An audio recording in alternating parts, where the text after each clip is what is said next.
warahmatullahi wabarakatuh. Saya Natasha Cahyani dari kelas 5D. Di sini saya dari kelompok 3 akan mempresentasikan tentang kekurangan koperasi syariah dan koperasi konvensional. Sebelum saya menjelaskan, di sini saya akan mengingatkan kembali tentang koperasi konvensional dan koperasi syariah. Koperasi konvensional adalah suatu kumpulan yang dibentuk oleh para anggota peserta yang berfungsi untuk memenuhi kebutuhan para anggotanya dengan harga yang relatif rendah dan bertujuan memajukan tingkat hidup bersama. Yang kedua yaitu pengertian tentang koperasi syariah, yaitu menurut Kementerian Koperasi UKM RI tahun 2009 pasal 1 mengatakan bahwa koperasi syariah adalah koperasi yang kegiatan usahanya bergerak di bidang pembiayaan, investasi, dan simpanan sesuai dengan pola bagi hasil syariah. Nah, selanjutnya yaitu kekurangan koperasi syariah. Yang pertama yaitu keterbatasan modal membuat koperasi tidak bisa berkembang secara pesat, yaitu di mana jika modal tidak ada, koperasi tidak bisa berkembang karena investasi yang ditanamkan oleh nasabah atau masyarakatnya itu kurang. Karena kurangnya sosialisasi oleh badan koperasi syariah kepada nasabah-nasabah atau masyarakat. Yang kedua yaitu kurangnya perhatian terhadap aspek keuntungan menyebabkan koperasi kurang diminati. Karena kurang diminati, yang dimana yaitu keuntungan koperasi syariah hanya berada pada prinsip-prinsip syariah, tidak ada bagi hasil ataupun riba, yang hanya simpanan yang pada penarikannya hanya dapat ditarik menurut syarat tertentu yang telah disepakati, namun tidak dapat ditarik dengan cek, diet, giro atau alat lainnya yang dipersamakan dengan itu. Yang ketiga yaitu sifat keanggotaannya yang sukarela menyebabkan manajemen kekoperasian tidak efektif, yang artinya di mana banyak masyarakat yang tidak bisa mengerti koperasi syariah karena minimnya promosi dan pemasaran.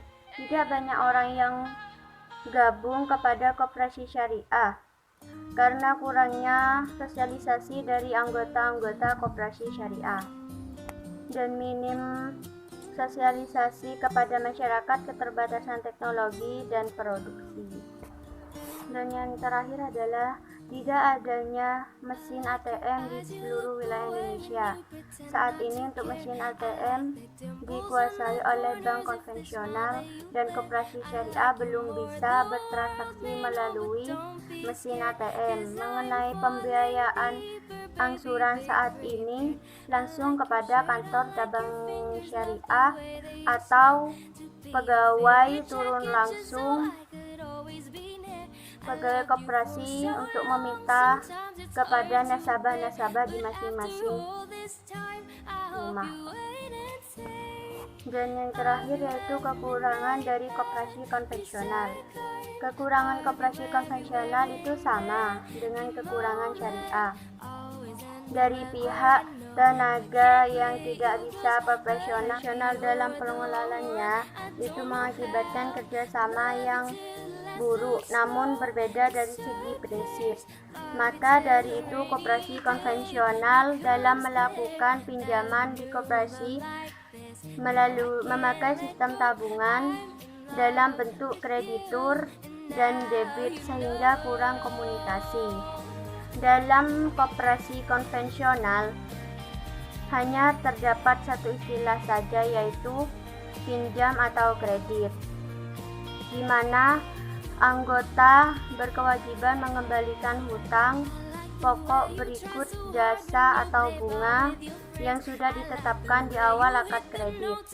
Hal ini tentu sangat berbeda dengan koperasi syariah, di mana kebutuhan pendanaan anggota akan disesuaikan dengan akad-akad pembiayaan sesuai produk dan penggunaan dananya.